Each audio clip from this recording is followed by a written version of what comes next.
I'm standing here with Dennis Rytter from Fnatic Raid Call, Counter-Strike Global Offensive team. You just clashed out after a quite exciting group stage. Losing to Nib in the first round, what went through your mind? Like, did you actually expect to get 6 rounds? Yeah, 6 rounds is not really much, but 6. Yeah, we could manage to get 6 rounds, I think, but still they're the best team in the world, so 6 rounds is okay. Then into the next round, you played ESC Gaming from Poland, and you actually demolished them quite in a quite demonstrative manner, I guess. Were you surprised by their level, and were you actually also surprised by your own level, like as a team? Well, I know that ESC is a strong team on Nuke, especially at CT, but our communication on CT and T was amazing. We knew what they were doing, and our rotations were awesome.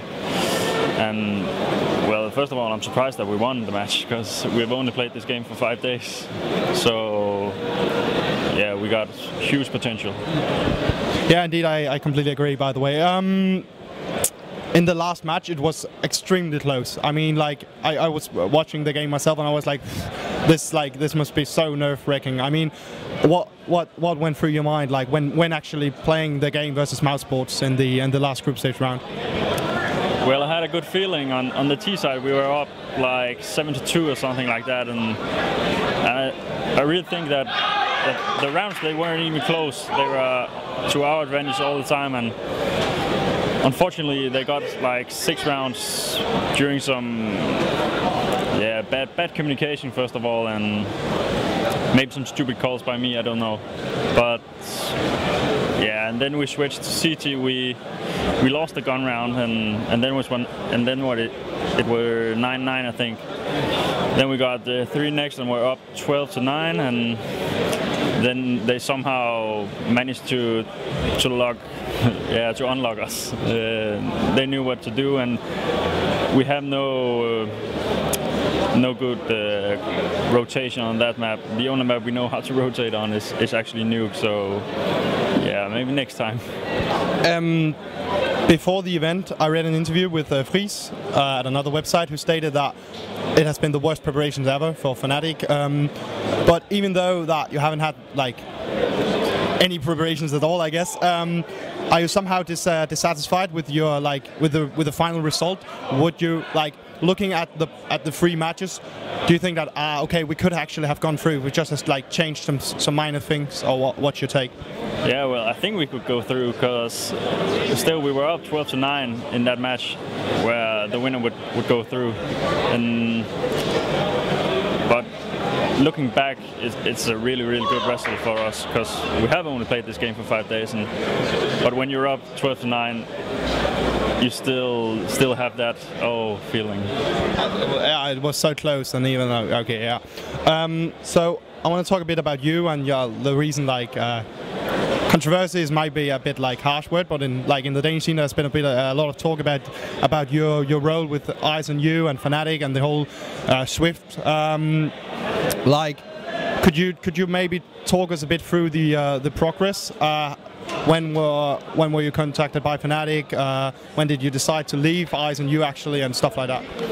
Well, first of all, when I played for Eyes on You, I've been true to them all the way. I played with, I got some offers from some other Danish top teams that I turned down, but then there came an offer from Fnatic 2 weeks ago, and it was actually on a Friday, the day we were playing Dreamhack qualifier with Eyes on You. But I didn't doubt. I knew that I would say yes to the offer, because it was Fnatic, and it's the best organization ever, and the best players in 1.6 and stuff like that.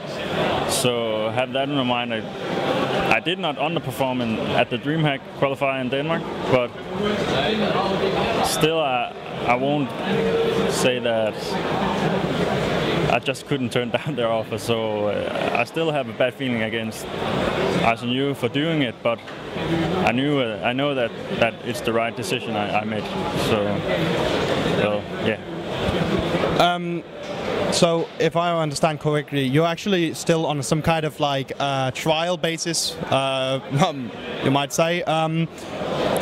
How do you think that? Have you actually talked about the future? Are you going to stay with Fnatic, or what does the future hold? Yeah, sure. I'm staying with Fnatic now, and we've made some photos, and I should be a member now. And yeah, the future holds that. I think next week we're playing Tours Open, the qualifier. See how that goes, and hopefully we can qualify and go to Sweden once again. Then we got a Danish line, I think, in February. Yeah, we got tons of work. So yeah. Okay, so last question before wrapping this one up. How satisfied are you with your own performance here at Dreamhack? Yeah, coming as a new member, it must be a pretty tough role, both to take up a new membership and also to take up the team captain role. So yeah, how do you think it has been for you? With all in mind, and that I'm the new team captain of Fnatic and calling the strats and stuff like that. With the pressure in mind, I think I did well.